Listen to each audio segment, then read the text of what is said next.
Hello friends, வணக்கம். Welcome back to my channel. இன்றைக்கி நம்ம டேஸ்டியான பலாப்பழ பாயசம் எப்படி செய்கிறதுன்னு பார்க்கலாம்.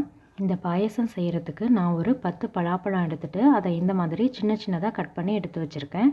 இப்போ இது இருக்கட்டும். நம்ம தேங்காய் பால் எடுக்கணும். அதுக்கு தேங்காயை துருவி அதை மிக்சர் ஜாரில் சேர்த்துக்கலாம். இப்போ நம்ம ஃபஸ்ட்டு தேங்காய் பால் எடுக்கிறதுக்கு நான் 1 கப் தண்ணி சேர்த்துட்டு இதை நல்லா ஸ்மூத்தாக அரைச்சி எடுத்துகிட்டு வந்துடலாம். இந்த மாதிரி நல்லா ஸ்மூத்தாக அரைச்சிட்டு அதை வடிகட்டி எடுத்துக்கலாம். இது மேலே ஒரு ஸ்பூன் வச்சுட்டு இந்த மாதிரி நல்லா ப்ரெஸ் பண்ணி விட்டுருங்க. இப்போ நமக்கு நல்லா திக்கான ஃபஸ்ட்டு கோகோனட் மில்க் எடுத்தாச்சு. இது இருக்கட்டும். இப்போ ஏற்கனவே எடுத்த அந்த தேங்காயை மிக்சர் ஜாரில் சேர்த்துக்குங்க. இது கூட நம்ம செகண்ட் கோகோனட் மில்க் எடுக்கணும். அதுக்கு நான் 1 கப் தண்ணி சேர்த்துருக்கேன். திரும்பவும் இதை நல்லா ஸ்மூத்தாக இந்த மாதிரி அரைச்சி எடுத்துகிட்டு வந்துடுங்க.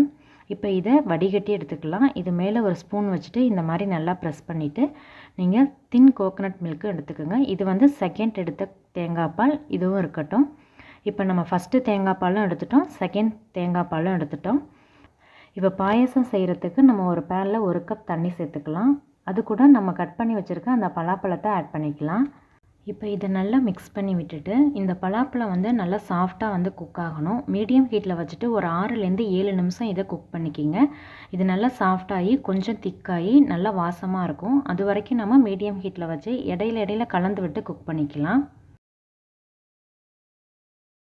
எனக்கு இது குக் ஆகிறதுக்கு ஒரு 7 நிமிஷம் ஆணுச்சு. இப்போ பலாப்பழம் நல்லா குக் ஆகி சாஃப்டாக இருக்குது. அது மாதிரி நல்லா திக்காகிடுச்சு. இந்த மாதிரி நல்லா குக் பண்ணிக்கிங்க.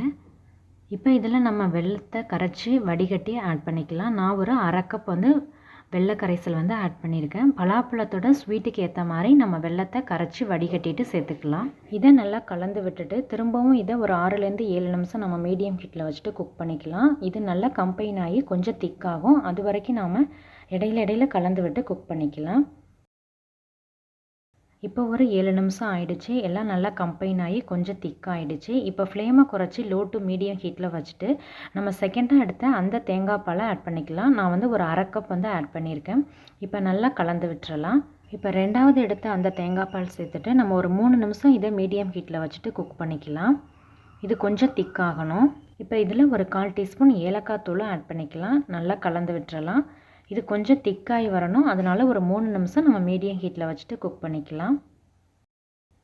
இப்போ நல்லா திக்காகி நல்லா குக் ஆகிருக்கு. இப்போ இதில் நம்ம ஃபஸ்ட்டு எடுத்த அந்த தேங்காய் பால் 1 கப் ஆட் பண்ணிக்கலாம்.